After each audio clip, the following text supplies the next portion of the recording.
আস্থার স্বাস্থ্যসেবার ব্রত নিয়ে রাজধানীর দক্ষিণ যাত্রাবাড়ির ধোলাইপাড়ে ফিউচার হসপিটাল অ্যান্ড ডায়াগনস্টিক সেন্টারের উদ্বোধন করা হয়েছে। উদ্বোধনী অনুষ্ঠানে হসপিটালের ব্যবস্থাপনা পরিচালক অধ্যাপক ডাক্তার AKM ইউসুফ শিবলি, পরিচালক গোলাম মোস্তফা মজুমদার, ডাক্তার আসাদুল আমিন, রিয়াদ মোস্তফা, আবু হাসান, রওশন আক্তার শুভ, ডাক্তার তারেক আহমেদ, নুরুল ইসলাম খান জুয়েল ও জাহানারা বেগম উপস্থিত ছিলেন। এছাড়া হসপিটালের শেয়ার হোল্ডারগণ, চিকিৎসক বৃন্দ ও স্থানীয় গণ্যমান্য ব্যক্তিবর্গ এ সময় উপস্থিত ছিলেন। অনুষ্ঠানে পরিচালক বৃন্দ আস্থার স্বাস্থ্যসেবা প্রদানের প্রতিশ্রুতি ব্যক্ত করে বলেন, আধুনিক প্রযুক্তি ও দক্ষ চিকিৎসকদের সমন্বয়ে ফিউচার হসপিটাল হবে দেশের অন্যতম সেরা মানবিক স্বাস্থ্যসেবা কেন্দ্র। এই হসপিটাল দেশের স্বাস্থ্যসেবায় ইতিবাচক পরিবর্তন আনবে এবং সবার জন্য বিশ্বমানের চিকিৎসা নিশ্চিত করবে বলেও আশাবাদ ব্যক্ত করেন।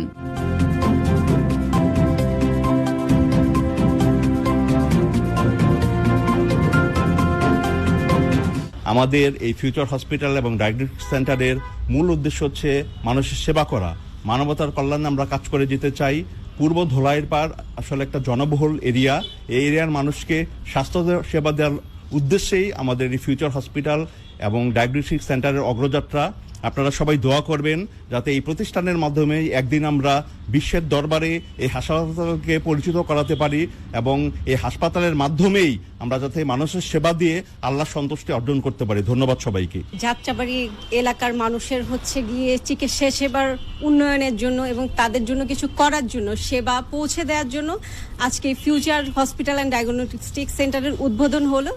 যদিও আজকে উদ্বোধন হলো, কিন্তু এটা আমরা ভবিষ্যতে আরো বড় পরিসরে করার ইচ্ছে আছে আমাদের, যেহেতু নামই ফিউচারে ইনশাল্লাহ এটা আরো বড়ভাবে ভালো কিছু সবার কাছে পৌঁছে দিব আশা করি।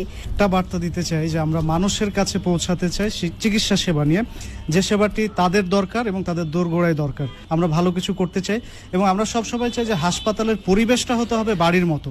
অর্থাৎ আমরা দেখেছি যে আমরা হাসপাতালের পরিবেশ জায়গাটা আমরা অপরিচিত মনে হয় বা মানুষ অনেক সময় অস্বস্তি বোধ করে। তো আমরা ফিউচার হসপিটালের যারা পরিচালক মহোদয় আছি বা আমরা চিন্তা করেছি যে এমন একটা পরিবেশ আমরা তৈরি করব যে আমরা বাড়ি থেকে যে হাসপাতালে গেছি সেটা আমরা বলতে চাই না, আমরা বাড়ি থেকে আমাদের বাড়িতে গেছি কিন্তু চিকিৎসা নেওয়ার জন্য।